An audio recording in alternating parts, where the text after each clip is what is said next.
ٹھیک ہے فیاض ٹھیک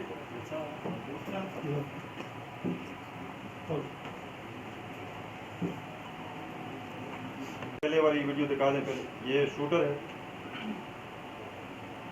جو پہلے ریکی کے لیے آتا ہے مہران. یہ وہی شخص ہے. اس کو آگے ہم دونوں کی تصویریں ایک ساتھ دکھا دوں مہران.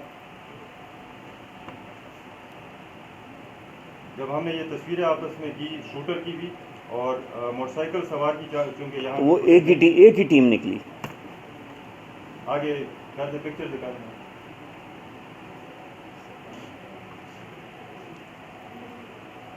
سے 8-10 منٹ پہلے ڈیری میں بھی آ کے چاکلیٹ کے بہانے اس کو کنفرم کرتا ہے کہ یہاں پہ ہے. اور پشاور چوک میں بھی وہ آپ نے دیکھا کہ پہلے سے موجود تھا اور اس کو اسکیپ کرنے میں بھی ہیلپ آؤٹ کرتے ہیں. پشاور چوک والی اب اس میں انٹروگیشن سے اور اس کی وقوع میں استعمال ہونے والی موٹر سائیکل بھی ریکور ہو گئی. جس طرح ڈی پی او صاحب نے بتایا کہ وقوع میں استعمال ہونے والی موٹر سائیکل بھی ریکور ہو گئی ہے، اسی طرح ان تینوں کے نام چونکہ ہم سیغہ راز میں رکھنا چاہتے ہیں، ہم آپ کو پیش کریں گے، دکھا دیں گے بندے. اور نیٹورک کو، اس فسادی نیٹ ورک کو جو کہ ملک دشمن نیٹ ورک ہے، جو کہ پاکستان کے خلاف کام کر رہا ہے، یہ خود مانتے ہیں. انہوں نے اس چیز کو کنفیس کیا ہے کہ یہ دونوں وارداتیں انہوں نے کی ہیں اور مزید بھی ان کی پلاننگ کے اندر مزید وارداتیں بھی شامل تھیں. 2 دن کے بعد ہمارا چہلم شروع ہے اور چہلم امام حسین کے اوپر اس طرح کی اگر ہم خدا نہ خواستہ ریلیکس کر جاتے یا یہ گرفتار نہ کرتے یا ہم اتنی جاں فشانی سے کام نہ کرتے، جس طرح الحمدللہ S H O city Fayyaz, S P investigation, یہ تمام ایجنسیز نے، C T D special branch, Tahir, D P O صاحب، ایس پی انویسٹیگیشن، یہ جو میری ٹیم ہے، انہوں نے جس جاں فشانی سے، بشیر داد، یہ سب ٹیم نے جس طرح محنت سے کام کی، تو میں ان کو مبارکباد پیش کرتا ہوں کہ آج 1-2 دن کے بعد ہمارے جو مجالس شروع ہیں اور پھر ہمارا 8 کو مین جلوس ہے، تو اس سے پہلے ہی ہم نے اس فسادی نیٹ ورک کو، ان ٹارگٹ کلرز کو ہم نے پکڑ لیا ہے اور اللہ کے فضل و کرم سے ہم کوہاٹ میں امن قائم رکھیں گے، ہر قیمت پر رکھیں گے. جو میں پہلے بھی کہتا ہوں، انشاءاللہ کسی کو کوہاٹ کے امن کو خراب کرنے کی اجازت نہیں دیں گے.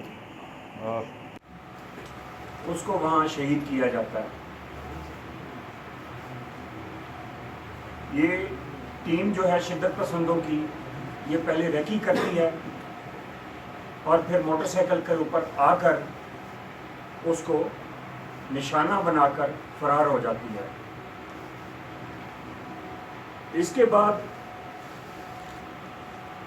کوہاٹ میں 15 ستمبر کو ایک اور وقوع ہوتا ہے جو دن دہاڑے 10:51 کے اوپر پشاور چوک میں بشیر میڈیکل سٹور کے اوپر ایک ڈبل مرڈر ہوتا ہے اور اس میں 2 شہید کر دیے جاتے ہیں.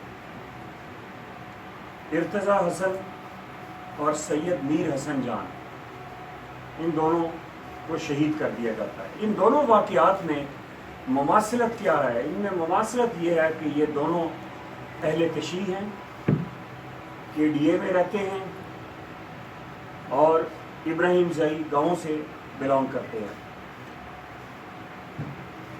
پہلے وقوعے کے اندر ہم نے ٹیکنیکلی اس کو دیکھنا شروع کیا، تفتیش شروع کی،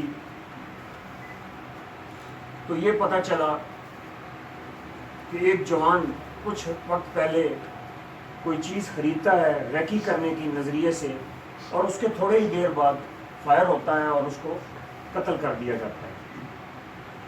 دوسرے وقوعے میں بھی یہی چیز نکلی کہ 1 یا 2 دن پہلے وہاں پر ایک جوان دوائی خریدنے آتا ہے اور وہ چیک کرتا ہے کہ دکان کے اندر کون کون ہے اور کس طرح کا ماحول ہے، کیا سچویشن ہے، اور ان کو